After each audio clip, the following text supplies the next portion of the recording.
E eu fico vendo, né, os resultados das empresas vieram todos bons praticamente, né? Assim, principalmente de banco, né? Tô falando de banco. sim. De banco veio estourando a tampa, meu, os de banco ali. Aí você olha, pô, será que, sei lá, Bradesco não tá muito pra trás? Banco do Brasil, entre outros que demonstraram bons resultados, né?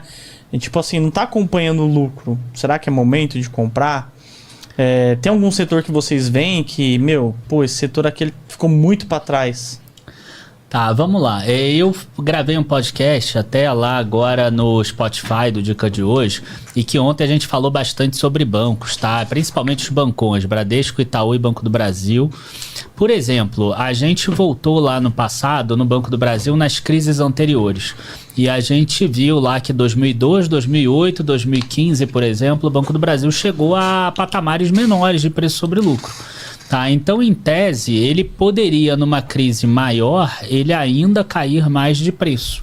Isso não significa que ele não esteja barato, ele está abaixo da mediana dele em termos de preço sobre lucro. Agora, não é aquele cenário que você fala assim, é impossível cair mais. Né, você tem ainda um espaço para queda também, só que a gente trabalha muito com cenários assimétricos. O que é um cenário assimétrico? Você tem uma possibilidade de perda ali de 20%, 30%, mas se você tiver uma conjuntura boa, talvez ele possa subir 80, 90, 100. Então isso é favorável para a gente. Então a gente busca essas condições que sejam mais assimétricas.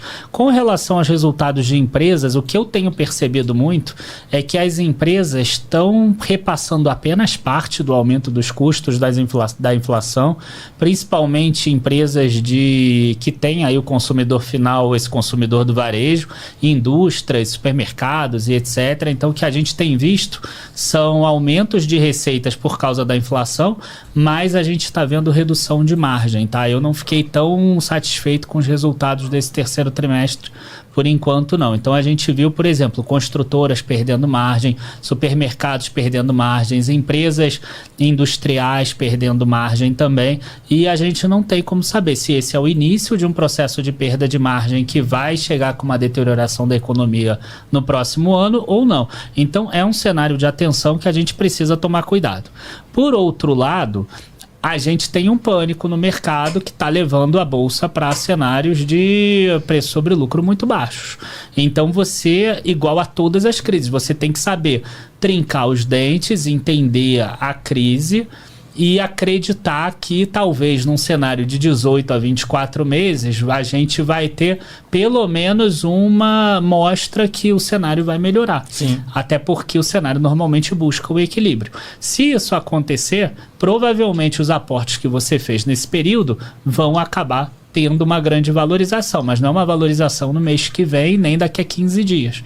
Você não vai botar agora o dinheiro da ceia de Natal na bolsa, né? Faz favor. Não vai pegar o rally, né? Que eles gostam de falar. Tem as pessoas que né, vai rolar um rally dos 130 mil, sei lá. Você não pode perder. Rally tem muito carro que vira também. Tem os indicadores aí que estão parecidos com 2008, com período Dilma. Será que é coerente, tá? Algumas empresas crescendo o lucro com essa cotação. Eu vejo muitos fundos também, nesse momento aqui, sofrendo bastante com algumas small caps, que têm sofrido muito nesse curto prazo, nesses 4 meses, por exemplo.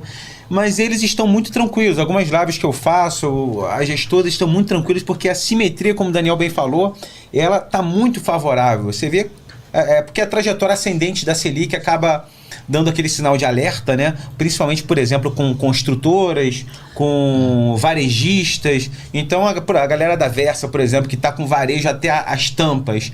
Claro que o varejo pode sofrer ainda mais, mas está muito amassado. Você pensa que... Demais, né? Entendeu? Então, você vê algumas empresas teoricamente redondas aí, sabe? E a simetria está revertendo. Então, eu acredito que... Eu acho que um cenário para 2022/23 ali, nós vamos ter aquelas altas sensacionais em fundos aí que estão caindo bastante agora. E essas empresas revertendo essa questão. Então, as small caps, principalmente nesses últimos períodos. O Daniel fez um vídeo muito bom na semana retrasada, mostrando essa discrepância das empresas maiores, as large caps, com essas empresas menores, que abriu a boca do jacaré ali, né, Daniel?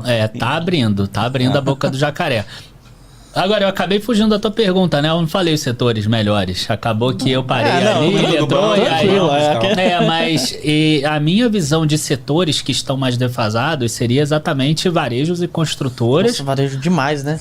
O varejo caiu muito. Por que esses dois? Porque são os dois cenários que mais sofrem com a alta dos juros, né? Então, construtora, você acaba tendo menos financiamento imobiliário, ou quando você tem o financiamento imobiliário, ele acaba exigindo uma renda maior das pessoas, e aí as pessoas não conseguem entrar dentro do valor imobiliário, do valor do próprio imóvel, né? Então, a gente tem um cenário que o imóvel subiu de preço e a gente tem uma parcela do imóvel, a parcela do financiamento imobiliário que é mais cara. Então, sim, como você tem aquele limite de 30% da renda que pode ser gasta com o financiamento, quer dizer, uma família que talvez pudesse comprar um apartamento de 2 quartos aqui em São Paulo com uma renda de 6 mil, hoje em dia ela precisa de uma renda de 9, 10 mil para conseguir esse financiamento. Então isso vai dificultar. E as construtoras, o que aconteceu? O mercado precificou antes isso tudo, e aí elas estão com preço sobre valor patrimonial, que eu gosto de usar mais para construtora esse indicador.